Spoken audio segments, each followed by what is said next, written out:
இந்த எபிசோட்ல நாம இயக்குனர் ராம் இயக்கத்தில் எழுந்திருக்கிற பறந்து போ படத்தை பத்தி தான் பார்க்க போறோம். இந்த படத்தோட கதையை பத்தி பார்த்தோம்னா, மிர்ச்சி சிவா, கிரேஸ் ஆண்டனி தம்பதிக்கு மிதுல் என்ற மகன் இருக்கிறாரு. அனைத்து பெற்றோரைப் போலவே மிதுலுக்கு என்ன வேண்டுமோ அதை சரியாக கொடுத்து எந்தவித குறையும் இல்லாமல் வளர்க்க முயற்சித்து வராங்க. இதற்காக சிவா பல இடத்துல கடன் வாங்குறாரு. அதனை ஒழுங்கான நேரத்தில் கட்ட முடியாததால் கடன்காரரின் தொல்லை அதிகரிக்குது. இப்பொழுது சூழ்நிலை காரணமாக இருசக்கர வாகனத்துல தன் மகனுடன் நீண்ட தூரம் பயணிக்கும் சிவா தனது மகனின் உண்மையான விருப்பம் மற்றும் அவன் வாழ நினைக்கும் வாழ்க்கை பற்றி எப்படி தெரிந்து கொள்றாரு. இதனை மிகவும் நகைச்சுவை கலந்து சிந்திக்க வைக்கும் படமா உருவாயிருக்கு இது.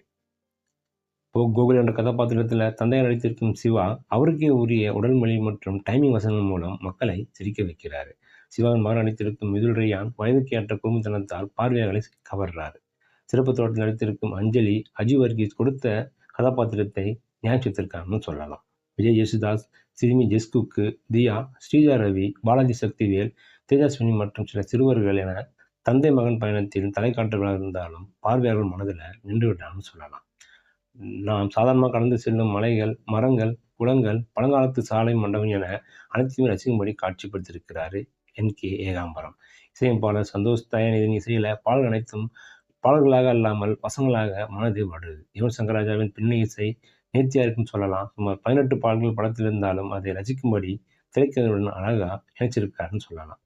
இயக்குனர் ராமின் திரைப்படம் எப்பொழுதும் ஒரு இறுக்கமான அதிர்வையும் மனநிலையை பிரதிபலிக்கும் வகையில் கதைகள் அமைந்திருக்கும். ஆனால் இப்படம் அதற்கு அப்படியே நேர்மாறாக மிகவும் நகைச்சுவையாக உருவாயிருக்கும்னு சொல்லலாம். கதையை கையாண்ட விதம் கதையில் சோர்வில்லாமல் நகைச்சுவையாக கொண்டு சென்றது பாராட்டுகள் சொல்லலாம். பெற்றோர்களுக்கு உள்ளும் ஒரு குழந்தை இருக்கிறது, நாம் நம் பிள்ளையை அவர்கள் போக்கில் வளர வேண்டும் என்பதை மிக ஆழமாகவும் அழகாகவும் கூறியிருக்கார்.